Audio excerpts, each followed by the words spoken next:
Assalamualaikum warahmatullahi wabarakatuh. Selamat datang kembali teman-teman dalam rangkaian cerita kita pada 20 barisan pemuda zaman Nabi Sallallahu Alaihi Wasallam. Siapakah pemuda ke-11 yang akan kita diskusikan? Tunggu saja pada pembahasan-pembahasan berikutnya karena hari ini masih pemuda ke-7 yang akan kita diskusikan bersama. Berantakan nih. Nah, pemuda ke-7 yang akan kita bahas pada saat ini adalah Salamah bin Al-Aqwa.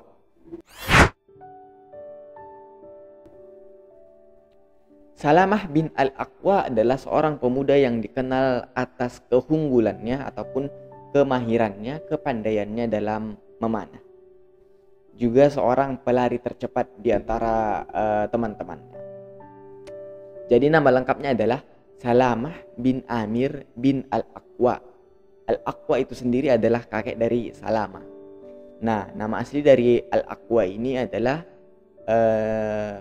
Sinan bin Abdullah Al-Aslami. Jadi kalau nama aslinya dipakai dalam rangkaian nama Salamah bin Al-Aqwa, berarti nama lengkapnya itu sesungguhnya adalah Salamah bin Amir bin Sinan bin Abdullah Al-Aslami. Nah, Al-Aqwa itu sendiri memiliki arti. Arti dari nama Al-Aqwa itu adalah orang yang memiliki tulang pergelangan tangan yang besar. Nah, itulah arti dari Al-Aqwa.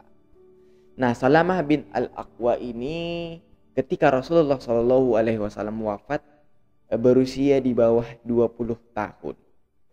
Nah, di saat dewasanya Salamah bin Al-Aqwa juga dikenal dengan kunyahnya itu Abu Muslim atau Abu Iyas. Nah, itulah kunyah yang dimiliki oleh Salamah bin Al-Aqwa. Ada cerita yang cukup aneh ketika proses masuk Islamnya dari Salamah bin Al-Aqwa. Saat itu Salamah bin Al-Aqwa melihat ada seekor serigala ingin menerkam biawak. Sontak saja Salamah bin Al-Aqwa ini pergi untuk merebut biawak itu dari sang serigala. Kemudian serigala ini berbicara, "Apa masalahku denganmu? Aku hanya datang untuk menghampiri rezeki yang diberikan oleh Rasulullah kepadaku. Jadi kenapa kamu merebutnya dariku? Bahkan ini pun bukan dari hartamu," seperti itu. Kemudian Salamah merasa heran, kenapa seekor serigala bisa bicara gitu? Aneh rasanya gitu kan ya. Nah, terus si serigala juga bicara, ada lagi yang lebih aneh. Nabi SAW mengajak kalian untuk memeluk agama yang benar, agama yang baik di bawah pohon-pohon kurma itu. Namun kalian enggan untuk mengikutinya dan kalian memilih untuk menyembah berhala.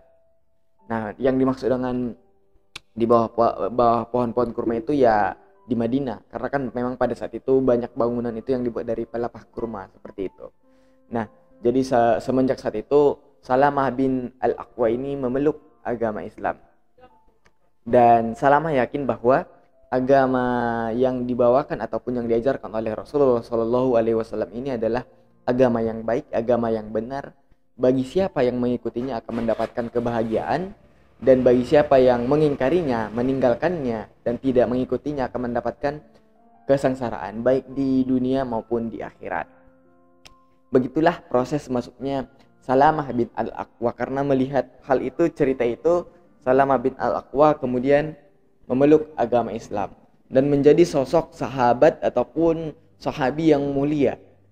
Karena di kemudian harinya juga Salamah bin Al-Aqwa ini dikenal seorang yang ahli hadis serta ahli fatwa.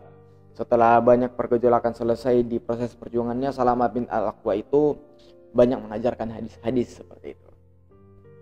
Nah, sosok Salamah bin Al-Aqwa ini sangat handal dalam memanah. Kehandalannya dalam memanah ini juga terlihat pada beberapa peperangan yang diikuti Salamah bin Al-Aqwa. Tercatat sebanyak 7 kali Salamah bin Al-Aqwa ini mengikuti peperangan bersama dengan Rasulullah Shallallahu Alaihi Wasallam, dan sebanyak 9 kali tergabung dalam pasukan yang dibentuk oleh Rasulullah Shallallahu Alaihi Wasallam. Semisal pada saat perang Khaybar, Nah, di saat perang Khaybar merupakan juga salah satu perang yang sangat sedih bagi Salamah bin Al-Aqwa karena saudaranya itu Amir bin Al-Aqwa itu tewas karena saat itu Amir memberikan serangan yang sangat hebat berserta Rasulullah SAW hingga pedang Amir ini berbalik dan mengenai dirinya sendiri. Jadi pada saat itu juga banyak orang-orang yang meragukan kesyahidan dari Amir bin Al-Aqwa ataupun saudara dari Salamah bin Al-Aqwa ini, yang kemudian Rasulullah SAW mengatakan bahwa bahwa Amir bin Al-Aqwa ini adalah seorang mujahid dan pejuang Islam dan dia mendapatkan 2 kali lipat pahala seperti itu. Begitu halnya juga dengan saat perang Fajarah. Di saat perang Fajarah itu ada kaum yang mau melarikan diri karena takut kaum ini melarikan dari kelompok dari Salamah bin Al-Aqwa. Kemudian Salamah melancarkan panahnya seperti itu untuk menghalau melarikan dirinya kaum-kaum yang akan diserang ini. Karena Salamah takut itu ada kendaraan tadi, sorry ya, karena saya juga di pinggir jalan. Kamar saya dekat jalan gitu, jadi di delay tadi. Nah, karena Salamah itu takut mereka mendahulunya dari gunung gitu, jadi Salamah melancarkan panahnya hingga menggiringnya sampai ke dekat dengan Abu Bakar. Karena pada saat itu di saat perang Fajarah itu yang memimpinnya adalah Abu Bakar As-Siddiq. Nah, di saat itu juga ada seorang wanita dari kaum Fajarah itu yang memakai pakaian kulit beserta anaknya, diserahkanlah itu kepada Salamah sebagai harta rampasan perang. Kemudian Rasul memintanya untuk dikembalikan sebagai imbalan seperti itu.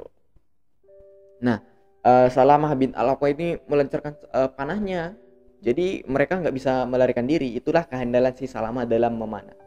Sama halnya juga pada saat perang Hunain. Pada saat perang Hunain juga Salamah berposisi sebagai pemanah pada saat itu. Walaupun pada saat perang Hunain di termen pertama itu kemarin juga kita sudah ceritakan ya mengenai perang Hunain pada cerita salah satu pemuda yang kita ceritakan kemarin itu, pada Usamah kita ceritakan, dan pemuda lainnya juga sudah kita ceritakan kemarin. Dan Salamah bin Al-Aqwa ini juga berperan sebagai pemanah di situ. Pada saat perang Hawazin juga. Pada saat perang Hawazin ketika itu di saat sarapan Rasulullah bersama sahabat-sahabatnya sedang sarapan, ada seorang mata-mata dari Hawazin. Memang pada saat itu sahabat-sahabat Rasulullah itu ada yang berkendara dan ada yang berjalan kaki. Nah, tiba-tiba si mata-mata ini melarikan diri gitu. Nah, karena melarikan diri, Salamah bin Al-Aqwa lari kencang. Ditangkapnya lah untanya ini dan ditebasnya lah kepala dari mata-mata ini gitu. Jadi itulah kencangnya si Salamah bin Al-Aqwa dalam mengejar musuh seperti itu. Jadi memang sosok Salamah bin Al-Aqwa ini adalah sosok yang sangat pemberani. Tadi kita udah ceritakan bagaimana sosok Salamah saat memanah, saat berlari juga pernah seketika juga pada saat Salamah bin Al-Aqwa ini ingin pergi sholat subuh. Jadi berangkatnya itu sebelum azan subuh berkumandang kayak gitulah. Di perjalanan Salamah bertemu dengan Abdurrahman bin Auf, mengatakan bahwa pada saat itu unta-unta Rasulullah sedang dikembalakan di Zukard, salah satu tempat gitulah ya. Nah, Abdurrahman bin Auf bilang, unta-unta Rasulullah itu ditangkap, dibawa kabur gitu. Siapa yang bawa kabur? Kata Salamah. Orang-orang dari Bani Ghatafan. Kemudian Salamah bin Al-Aqwa ini pun lari mengejarnya dan kemudian melepaskan anak panahnya. Aku adalah Ibnu Al-Aqwa, hari ini adalah hari kehinaan bagimu, seperti itu. Hingga kemudian Salamah bin Al-Aqwa berhasil mendapatkan kembali unta-unta Rasulullah, plus ada 30 selimut yang didapatkan oleh Salamah bin Al-Aqwa. Jadi nggak kebayangkan ya, sambil lari melepaskan anak panah, tang gitu. Kalau saya sih kayaknya memanah aja nggak bisa lah ya.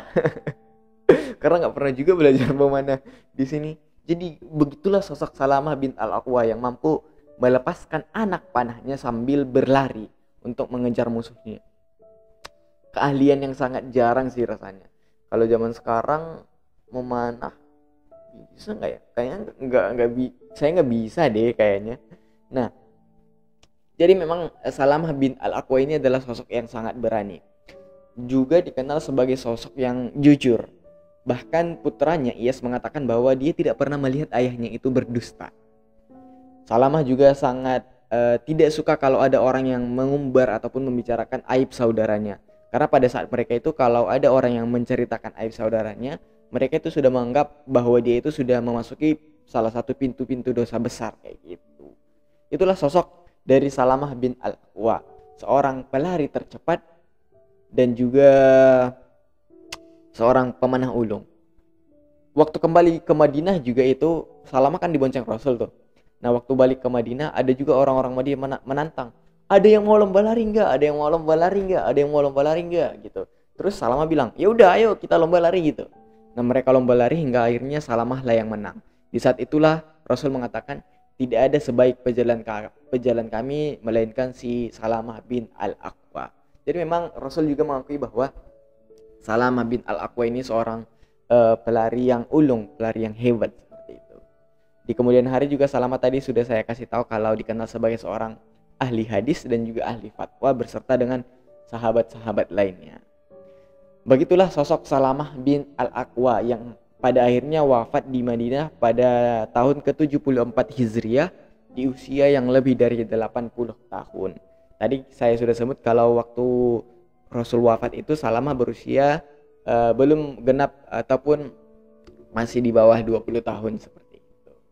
Itulah cerita kita mengenai Salamah bin Al-Aqwa. Semoga menambah pengetahuan kita mengenai pemuda-pemuda yang ada pada zaman Nabi Shallallahu Alaihi Wasallam. Terima kasih teman-teman sudah mendengarkan cerita-cerita kita mengenai pemuda yang ada di zaman Nabi Shallallahu Alaihi Wasallam. Semoga kita anak-anak muda ini semakin mencintai Rasul dan semakin banyak mengetahui anak muda yang ada pada zaman Rasul.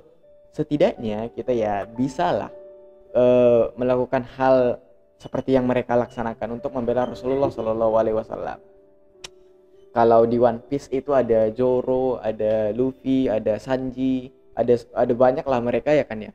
Nah, Rasulullah juga di zaman Rasul itu ada 9 pemuda yang kemarin sudah kita ceritakan, yang kalau berperang itu di depan Rasul, kalau sholat itu di belakang Rasul.